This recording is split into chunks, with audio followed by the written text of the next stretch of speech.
ഈ പരിപാടി കേവലം വിനോദത്തിനായി മാത്രം നിർമ്മിക്കപ്പെട്ടതാണ്. ഈ കഥയിൽ ചിത്രീകരിച്ചിരിക്കുന്ന കഥാപാത്രങ്ങൾ, അവരുടെ പേരുകൾ, സ്ഥലങ്ങൾ, സംഭവങ്ങൾ മുതലായവയെല്ലാം സാങ്കല്പിക മാത്രം ആയതിനാൽ ജീവിച്ചിരിക്കുന്നവരോ മരിച്ചവരോ ആയ യാതൊന്നുമായി ഇവയ്ക്ക് യാതൊരു വിധ ബന്ധവുമില്ല. ഏതെങ്കിലും തരത്തിലുള്ള സാമ്യം തോന്നുന്നുണ്ടെങ്കിൽ അത് തികച്ചും യാദൃശ്ചികം മാത്രം.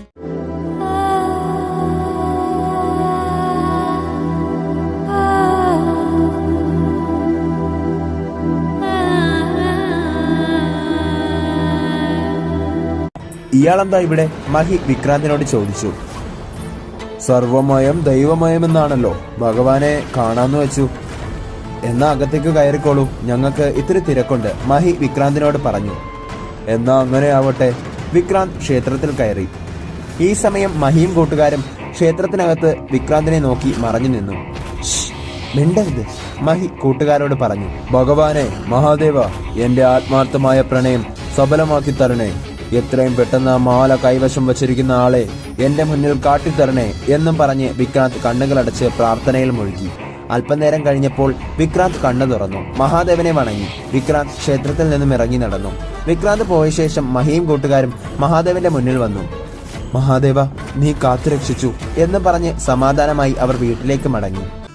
മഹി മേഘയെ കണ്ടപ്പോൾ കാര്യങ്ങളൊക്കെ ധരിപ്പിച്ചു. അപ്പോൾ അതാണ് എന്റെ ശരീരത്തിൽ കയറിയ എനർജി. നന്ദിയുണ്ട് മഹി, എന്നെ ഒരുപാട് സ്നേഹിക്കുന്നുണ്ട് നീ.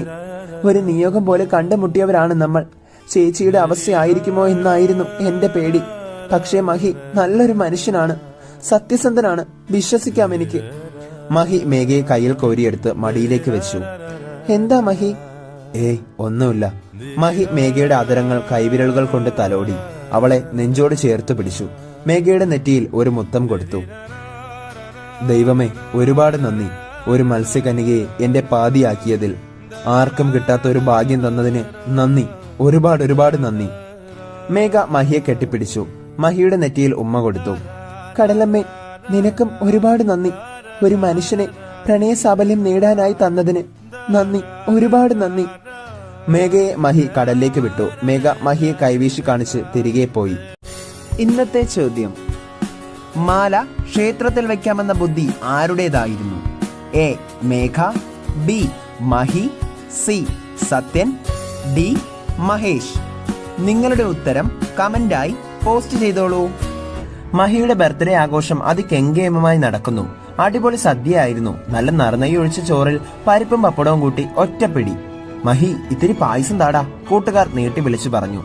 ആ, കൊള്ളാമല്ലോ നിങ്ങൾ. ഊണ് കഴിക്കാൻ നേരത്തെ കയറിയോ? പിന്നെ ഞങ്ങൾ നിന്റെ ഉറ്റ സുഹൃത്തുക്കളല്ലേ. നീ നോക്കി നിൽക്കാതെ ഇങ്ങോട്ട് ഒഴി മോനെ. സേമിയ പായസവും പഴവും കൂട്ടി ഒന്ന് പിടിച്ചിട്ട് വേണം ഞങ്ങൾക്ക് എഴുന്നേക്കാൻ. Best friends. മഹി പുഞ്ചിരിച്ചുകൊണ്ട് ഇരുവർക്കും പായസം വിളമ്പി. അപ്പോഴാണ് മഹി മേഘയുടെ കാര്യം ഓർത്തത്. പ്രണയിനിയില്ലാതെ എന്താഘോഷം? ആ, എന്തായാലും രാത്രിയാകട്ടെ, മഹി മനസ്സിൽ പറഞ്ഞു. രാത്രി ആരും കാണാതെ മഹി കടപ്പുറത്തേക്ക് വന്നു. മഹിയുടെ കയ്യിൽ മഹാദേവ ക്ഷേത്രത്തിൽ നിന്നും കിട്ടിയ ഭസ്മവും ഉണ്ടായിരുന്നു. മേഘ, മഹി ഉച്ചത്തിൽ വിളിച്ചു. ആ വിളി കാതോർത്തിരുന്ന പോലെ മേഘ കരയിലേക്ക് കയറി വന്നു. പക്ഷേ മേഘയുടെ വാൽ കാലായി മാറുന്നില്ല. അത് കണ്ടപ്പോൾ മഹിക്ക് വിഷമം തോന്നി. പെട്ടെന്ന് കയ്യിലുണ്ടായിരുന്ന ഭസ്മം എടുത്തു. മഹാദേവ, ഈ ഭസ്മം മേഘയുടെ നെറ്റിയിൽ തൊടുമ്പോൾ മേഘയ്ക്ക് വാൽ മാറി കാലുകളാകണേ എന്നും പ്രാർത്ഥിച്ച് മഹി മേഘയുടെ നെറ്റിയിൽ ഭസ്മം തൊട്ടു. ആ ഭസ്മം തൊട്ട നിമിഷം മേഘയുടെ ശരീരത്തിൽ കുളിര് കോരി. അത്ഭുതം പൊടുന്നനെ മേഘയുടെ വാൽ കാലായി മാറി. മഹി, ഇത് ദേ, എന്റെ വാൾ കാലായി മാറി. മഹാദേവ, നന്ദി.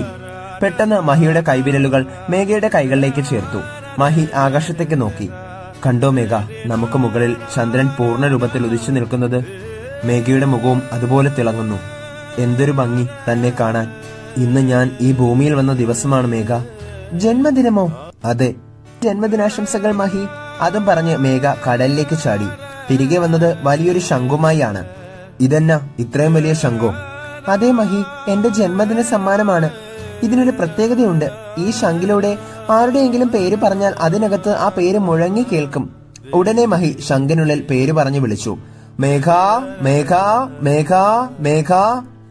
ശംഖിനകത്ത് മേഘയുടെ സ്വരം മുഴങ്ങിക്കൊണ്ടേയിരുന്നു. കൊള്ളാമല്ലോ സംഭവം. ഇങ്ങനെയൊക്കെയുള്ള സാധനങ്ങൾ കടലിനടിയിലുണ്ടല്ലേ? പിന്നെ ധാരാളം. നന്ദിയുണ്ട് മേഘ, ഒരുപാട് നന്ദിയുണ്ട്. മഹിമെല്ലെ മേഘയുടെ നെറുകയിൽ ഉമ്മ വെച്ചു. അവരിരുവരുടെയും കണ്ണുകൾ പരസ്പരം തമ്മിലുടക്കി. മനസ്സ് കൈവിട്ടു പോകുന്ന അവസ്ഥ. മേഘ മഹി ഇറക്കി കെട്ടിപ്പിടിച്ചു.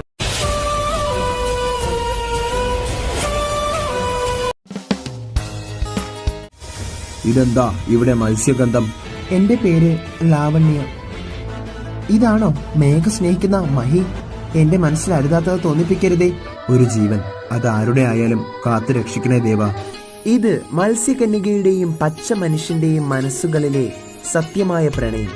ഈ പ്രണയത്തിലൂടെ ഇവർക്ക് ഒന്നാകാൻ സാധിക്കുമോ? കാണൂ മത്സ്യകന്യക 2 എല്ലാ ദിവസവും രാത്രി 8 മണിക്ക് നിങ്ങളുടെ സ്വന്തം മൂൺലൈറ്റ് HD-യിൽ HD ദൃശ്യ മികവോടെ.